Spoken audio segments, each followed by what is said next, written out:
Good morning, Santiago. This is the only news fit to walk with, and I'm Leigh Brennan, your host.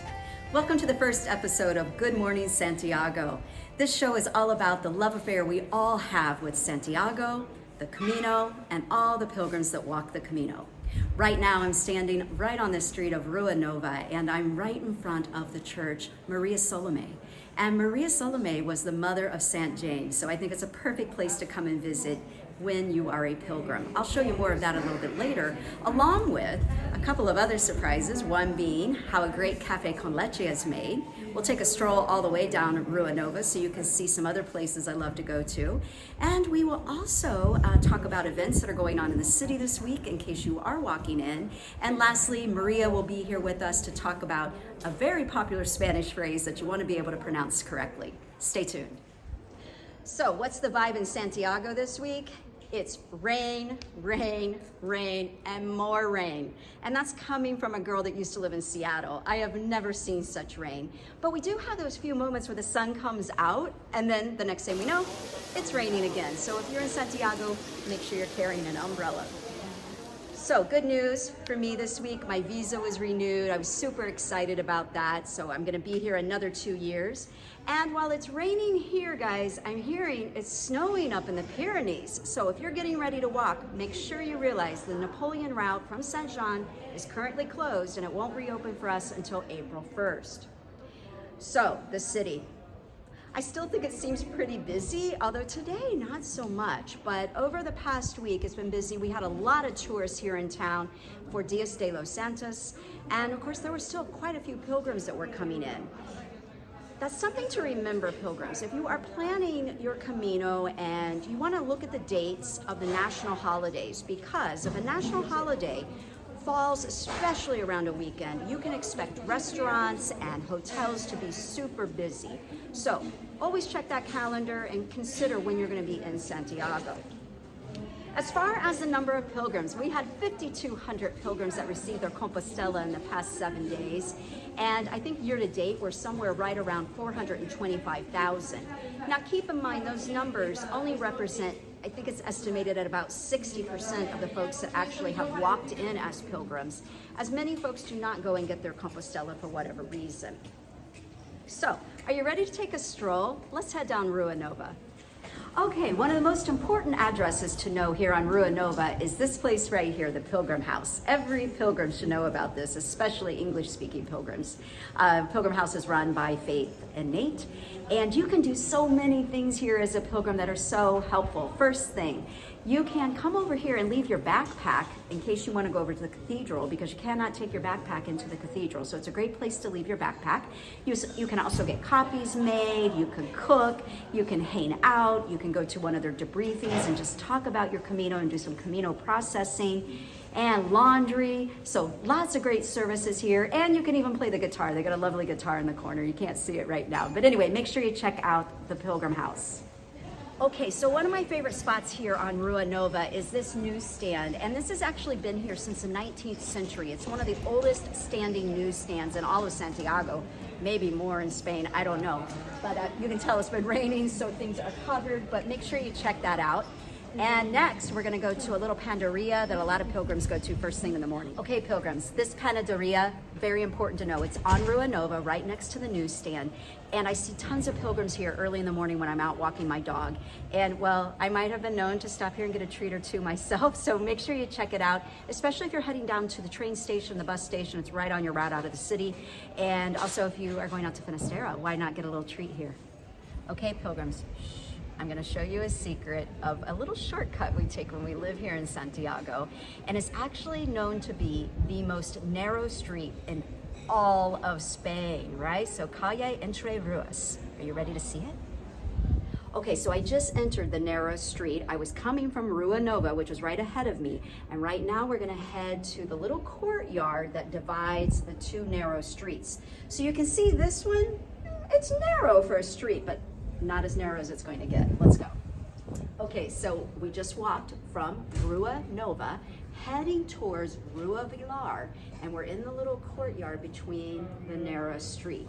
And remember, I told you it's gonna get way more narrow. Let's go. Okay, Pilgrims, we have now made it to the most narrow section of this street. And as you can see, right, it's really narrow. I've been told it's about 1 meter wide, so wow. And all the stone pavers are actually numbered, so when you come to visit, make sure you check that out.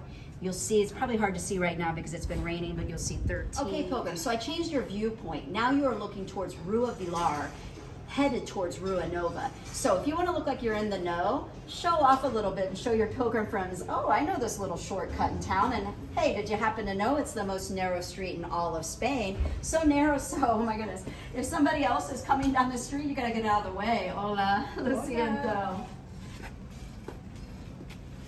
Okay, so when pilgrims come to Santiago, I've asked many times for referrals for different things, and one of those things is, where do I get a tattoo? So I just recently had a friend here in Galicia that said this is the place to go, Sagrado Corazon.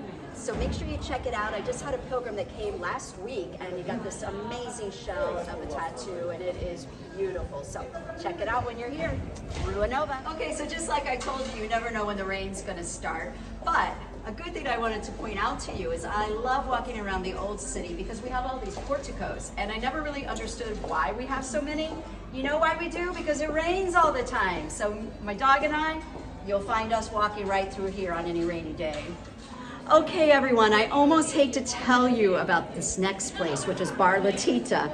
And the reason being is that it's one of my most favorite places to go in the city to get tortilla. In my humble opinion, not everyone's, but in mine, it's the best tortilla in town. So let's go take a look so you can see it a little closer. Okay, so somehow I got a table real quickly to do this little bit of a film because normally this place is packed because they give this wonderful little tapas of tortilla anytime you come and order a drink. So here's a challenge to everyone. Is it your favorite tortilla like it is mine? Let me know when you're in Santiago. Now we're coming up to one of my favorite churches here in Spain. A lot of people don't know it. I really didn't visit it until I actually lived here. And this church, I'll show you up there the name of it. All right, so Iglesia Maria Salome, and this church is known as the church that is the mother of St. James. So I think as a pilgrim, it's a great place to come and pay your respects. You know, it's James's mother. So we're just gonna peek inside. It sounds like mass is going on, so a quick peek.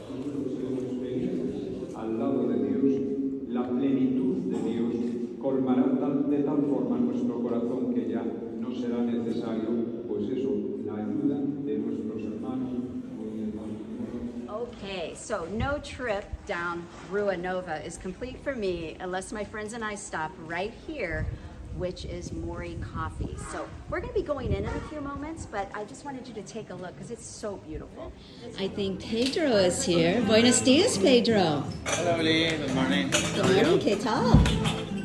So Pedro is one of the owners here of Mori Coffee, and this is really one of the favorite spots that my friends and I come to all the time. So Pedro, thank you for being here on Thank you for the coming Good by. Morning Santiago newscast. Thank you for coming by. It's always a pleasure having you here. Oh, you're so sweet. So hey, I need a café con leche. Sure, absolutely. Possible? Yeah, sure, absolutely. Could I come back and maybe watch you guys make it and Sure. give everybody a chance at home to kind of see what really goes into making a good café con leche? Okay, sure, absolutely. All right. Come with me. All right, let's go. Oh my goodness, I'm getting to go back behind the scenes.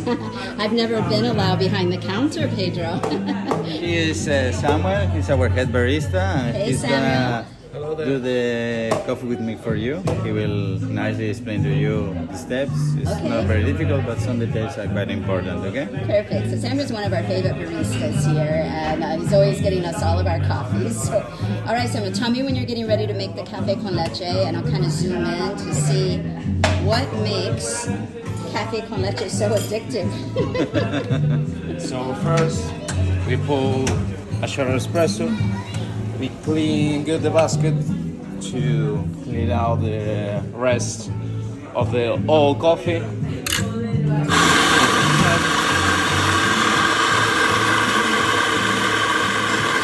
So good. So good. So good. We distribute very well the coffee for the bed, and then Ah, it's a little fancier than the one I have at home, for sure. It's very flat. Then we temp it Yeah. to create the pressure. Okay, great. Pull shot. We put one of these cups. It's a medium-sized cup. Okay. And we had to foam a little bit of milk. All right. How long have you been making coffee, Samuel? Maybe 1 year. 1 year? 1 year. Well, you do a great job, let me tell you. Thank you so much. You know we love coming here.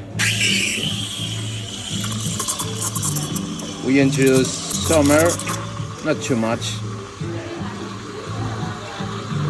And then mix it, the foam we created with the air. Excellent. So is Café con Leche your favorite coffee? Or do you, No, what do you drink? no. It's my favorite coffee to make. Favorite coffee to make, really? Yeah. What's your favorite to drink? And to drink, I prefer the filter coffee, Okay, black coffee. a black coffee, all right. It's the coffee that I drink at home, but to make this more fun. This one. Would you say that most pilgrims that come in and get a coffee here are drinking Café con Leches, or what do you notice when you have people coming in? I notice when people want a coffee with milk. Oh, Yeah. it's more like young people. Maybe they like the more coffee with milk. Oh, really? Yeah. Really? Because when we're walking the Camino, it seems like Café con Leche is what all the pilgrims are ordering, but wow. Mix it well. Oh. Yeah. How long did it take you to learn how to do that? Oh, not too much. Really? The most difficult part is to foam good the milk. That's the most difficult at all. If you don't have a good milk foamed, you don't want to be capable to do a good latte art. That's the basics. Oh, well, it's beautiful. Can I take a drink of it? Yeah, sure. All right, let's see. Let's give this a try. It's beautiful, Samuel. Well, everyone, here's my first Café con Leche of the day, thanks to Samuel and Pedro here at Mori Coffee. Thank you, Samuel. So we're just passing another lovely cafe, and I wanted to point out a new nightclub opened up not too long ago, and my friends and I stopped in. It's called The Way Club. All right, so there's the name of it, and we stopped in. It's pretty embarrassing, we're all, we're not so young anymore, and we stopped in at I think 8 o'clock, and they weren't even open. They just kind of laughed at us. And so we had to leave. And then we went back one night a little bit later, and we didn't really dance. We had a drink, but it's pretty much a young crowd, but a huge, huge nightclub. So if you're on the younger side or you like to dance, yeah, go for it. I hope you will visit this beautiful historic street the next time you're here in Santiago. Okay, so we have Maria now from Spanish for the Camino, and she's going to give us a little Spanish lesson with probably one of the most important things you need to be able to say. I'm still trying to master it. My pronunciation, not so good. Thank you, Leigh. For our first word, I've picked an expression. Actually, it's two words that I'm sure most people already know, but there's no harm in refreshing your memories. And also, there might be someone who doesn't know yet. And it's the most common pilgrim greeting. Did you know what it is already? Yes, it's Buen Camino. Here it is. It's Buen Camino. Buen Camino. It literally means good way. So if people say to you, Buen Camino, they are wishing you a good Camino. You will hear it from locals as you pass by. They might say to you, Buen Camino. All the pilgrims, I wish you a Buen Camino. Of course, you can wish other pilgrims a Buen Camino too. So as you can imagine, this is something that you will use a lot while you are on the Camino. Buen Camino. And this is our expression for this week. I'll be back next week with more Spanish for the Camino. So see you next week. Bye. Okay, Pilgrims, we're just about ready to wrap up, but a couple of things I just wanted to mention. I just had a great lunch here at Entre Ruas. It was delicious. Menú del Dia. Fantastic. Wanted to mention, please check out the latest episodes of the Camino Cafe podcast available on YouTube, as well as the podcast channels wherever you listen, Apple, Spotify, you know all of them. Anyway, this past week I played 20 Camino questions with Mike Gardner, Tara Marlowe, and Stacy Wittig. Really fun. And also I posted a great video of a road trip that I did with Sharon Brothers from Camino Connections and with Patti Silva. As you know, she's Patti Pie in the Camino community. But we took a drive out at the end of summer and we stopped in at Casa Banderas with Ray and Dominique Pau, and what a great time we had visiting them. So I want you to see them. They have one of the most popular episodes that I've ever done. So if you want to hear their backstory, go back and listen to their full podcast. But if you want to see their place and how it's looking after they've been open for a year, please check out that video. So the last thing I wanted to talk about is, what do you do in Santiago? How do you find out about the things that are going on? Well, one is you'll come back to watch Good Morning Santiago. But while you're here, you might want to go to the Turismo office, which I will show you that next week in an episode. But one of the things that's going on this week, it's the last week. There's a tapas tour here in Santiago, and they've done just a fantastic job as far as making it like you're actually going on a Camino.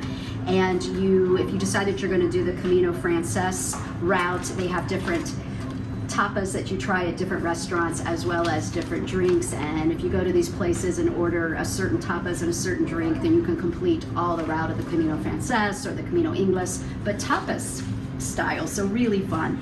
Anyway, there's tons of brochures available at the office, lots of things going on. As I mentioned, December 2nd will be the lighting of the Christmas lights. So if you're coming in around December, I hope you get to see the Christmas lights.